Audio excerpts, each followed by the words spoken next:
নমস্কার বন্ধুরা, আবার একটা ভিডিও নিয়ে আসলাম। দেখেন, শরীরটা খুব খারাপ জানেন। 10:30টায় নাইট বাস চলে আসলাম। এই দেখেন বাস সব লাইন দিয়ে দাঁড়ানো,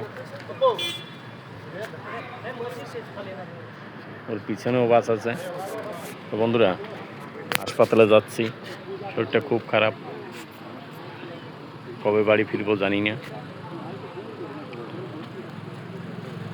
এই ভিডিও তো বলবো না লাইক কমেন্ট শেয়ার করতে।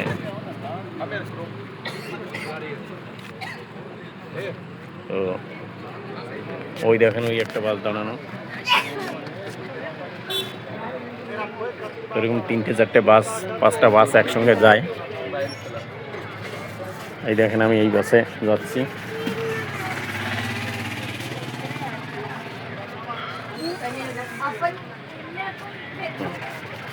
ভালো থাকবেন, সুস্থ থাকবেন। ভালো যদি থাকে, আবার একটা ভিডিওর সঙ্গে দেখা হবে। ধন্যবাদ।